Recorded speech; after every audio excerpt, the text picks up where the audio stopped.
You are Comrade Ivan Ivanovich Privalov.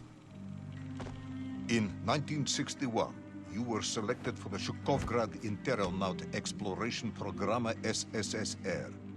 Despite failing your basic physical and being caught cheating on your entrance exams, on the morning of the 12th of April 1962, you boarded a rocket drill containing the experimental device Little Orpheus, with the purpose of descending through the Earth's crust to discover the relative hollowness of the interior and its suitability for colonization.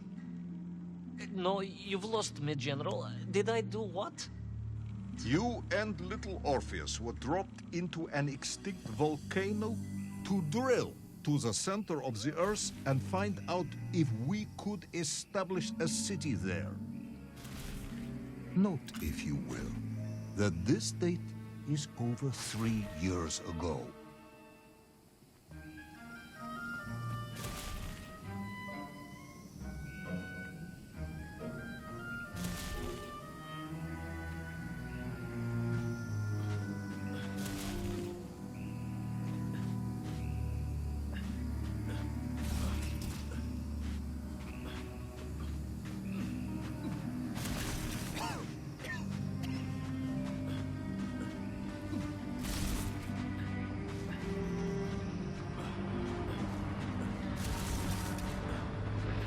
Ivan Ivanovich, can you describe Little Orpheus to me?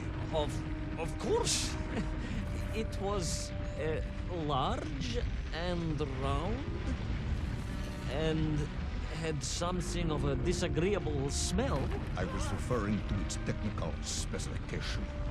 Well, General, I am no man of science, but it had this radio thing that I was supposed to use to let the surface know I had arrived, and some sort of battery wrapped in this lead box.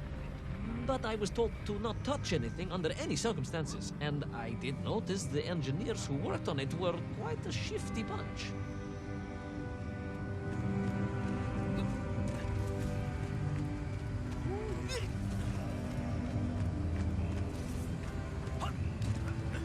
The Little Orpheus device contained a radio transmitter capable of sending a signal through miles of solid rock. In order to boost this, a powerful energy source was required. An atomic bomb, Comrade Privalov.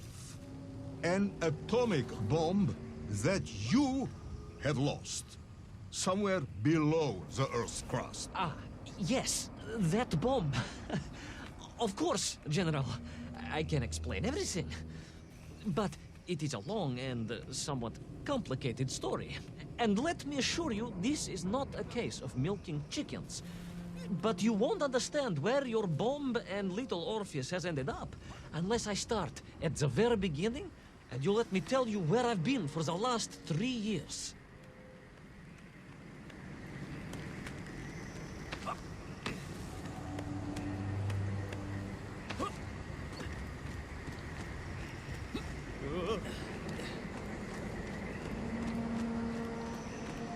From the beginning, then. But this had better be good. Good, General. It's more than good. It's extraordinary. And it began like this.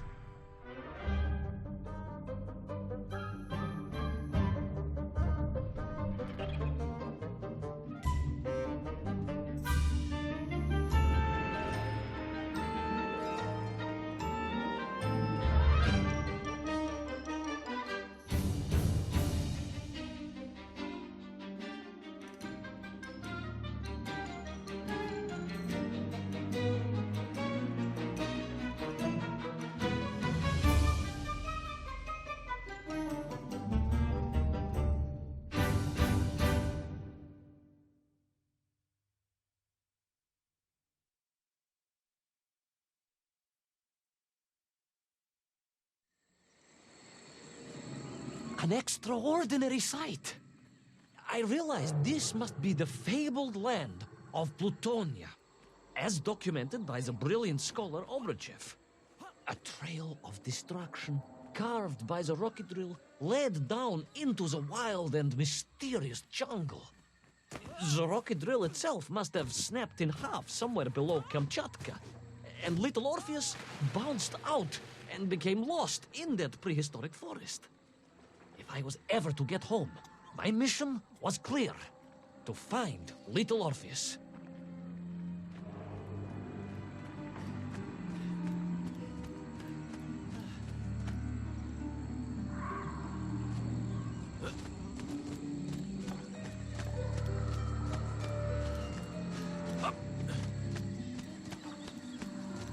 I steeled myself and plunged deeper into that prehistoric jungle where insects the size of dogs buzzed around.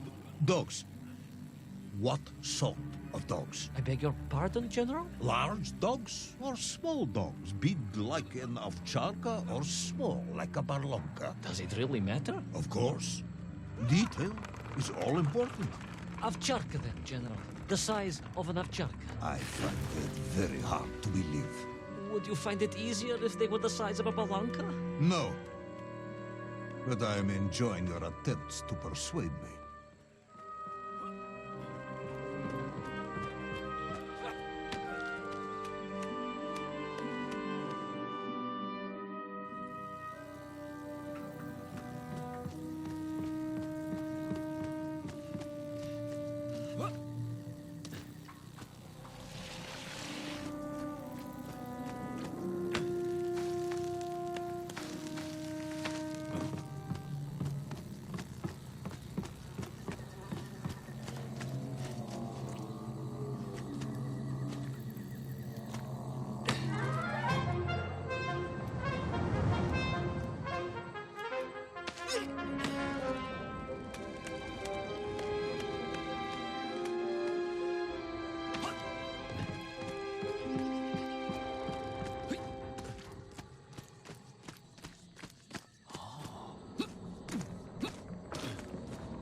Another part of the rocket drill. But still no sign of little Orpheus.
I could see huge beasts, larger and more ancient than any known to our modern times.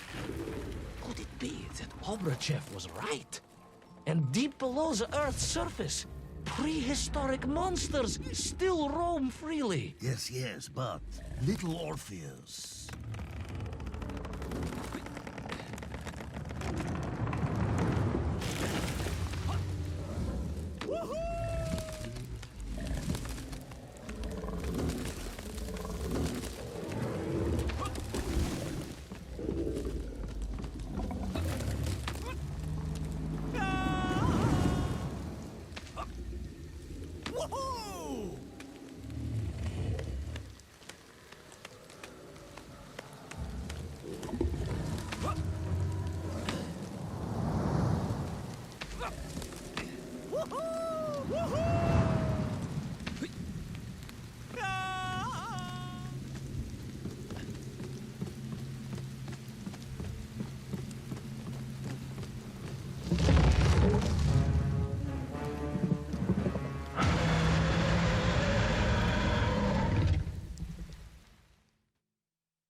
The terrible lizard intent on making a snack of me was none other than the most awful of the monsters, the Tyrannosaurus Rex. Oh, now you are an expert on dinosaurs. Oh, hardly an expert, General. Just educated by the best schools in the world, like all good socialists. And I remembered one crucial thing. I'm listening. Well, its greed is without bottom, its hunger is ferocious, but its brain is absolutely tiny. So, it can roar and roar as much as it likes, but it will never be a match for the sharpened mind of the good Soviet worker. All I needed was a plan to outwit the monster.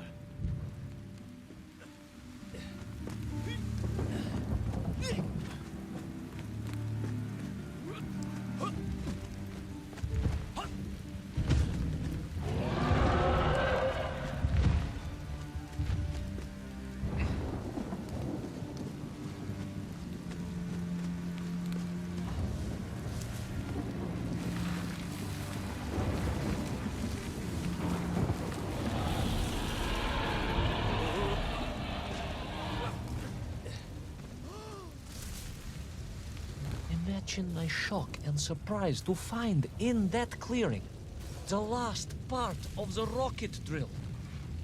More shocking was the fact it had been ransacked. Someone had made off with the tools, the weapons, the rations, and the spare parts for the Pragviev. I began to suspect foul play. Perhaps little Orpheus was not lost at all, but stolen. All I could do was follow the trail further into Plutonia.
So we all agree this was the fabled land of Plutonia, do we?